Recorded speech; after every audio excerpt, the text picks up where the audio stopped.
Hello అండి. అందరూ బాగున్నారా? నేను ఈ బైక్ గురించి చెప్తా. ఈ బైక్ వచ్చేసరికి హోండా ఎస్‌పీ 125 2025 మోడల్ అండి.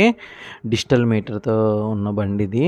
ఇది నేను మీకు ఎందుకు ఈ వీడియో చేస్తున్నానంటే నాకు షాకింగ్‌గా మైలేజ్ అయితే బాగా వచ్చిందండి. ఆల్మోస్ట్ 90 వచ్చింది.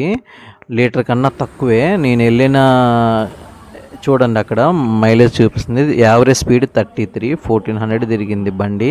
73.7 కిలోమీటర్స్ వెళ్ళానండి. 0.80 లీటర్స్కి నాకు ఇంత మైలేజ్ వచ్చిందండి. ఆల్మోస్ట్ 90 వచ్చింది. 33 యావరేజ్ స్పీడ్, 50కి మించి వెళ్ళలేదండి నేను బండి. చాలా బాగుందండి. మైలేజ్ పరంగా నేనైతే షాక్ అయ్యాను అసలు చూసి, ఇంత వస్తుందా వీడు కంపెనీ వాడు చెప్పటం మటుకి 60-65 అన్నాడండి. కానీ నాకైతే బాగా మైలేజ్ వచ్చింది. ఆశ్చర్యపోయాను నేను కూడా. మీకు ఎవరికన్నా నిజంగా ఎంత మైలేజ్ వచ్చిద్దా, లేదంటే అది యావరేజ్ ఊరినే అట్లా చూపించిద్దా నాకైతే తెలీదు. బండి అయితే బాగానే మైలేజ్ వచ్చిందండి. ఎస్పీ 125 డిజిటల్ మీటర్ అండి. స్పెసిఫికేషన్స్ వెబ్సైట్లోకి వెళ్ళి చూస్తున్నా అసలు ఇక్కడ వీడు ఎంత ఇచ్చాడా మైలేజ్ అని. ఇక్కడైతే ఏమి ఇవ్వలేదండి. మైలేజ్ గురించి చూశాను నేను, ఎక్కడ ఇవ్వలేదు. అన్నీ చాలా వెహికల్స్ వాడుతూ ఉంటానండి నేను, కానీ BS6 ఇదే ఫస్ట్ టైం వాడతాం వెహికల్. మైలేజ్ షాకింగ్గా ఉందండి నాకే. అది నిజమో కాదో మరి. పర్లేదండి, అక్కడ బాగానే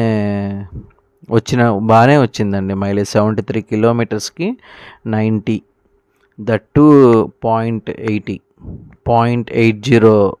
లీటర్స్కి నాకు ఇంత, అంటే లీటర్కి ఇంకా 20 ml తగ్గిందండి.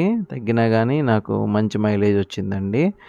ఇక్కడ వెబ్సైట్లో సెర్చ్ చేస్తున్నాను అసలు ఎంత మైలేజ్ వచ్చిద్దని. గూగుల్ 60-65 చెప్పారండి మైలేజ్. అది నేను సింగిల్గా వెళ్ళానండి, డబుల్ కాదు, సింగిల్గా వెళ్ళా హైవే మీద. సిటీలో కూడా డ్రైవ్ చేయలేదు. ఇక్కడ బైక్ వాళ్ళలో మైలేజ్ వాళ్ళు చూపించారండి 60-62 అని. ఇక్కడ వచ్చేసరికి 60 చూపించారండి ఈ వెబ్సైట్లో. చూస్తున్నారు కదండి. అది మీకు ఈ ఈ బండి ఎవరైనా యూస్ చేస్తుంటే మీకు ఎంత మైలేజ్ వచ్చిందో కింద కామెంట్స్లో షేర్ చేయండి ఫ్రెండ్స్. ఉంటానండి, బాయ్.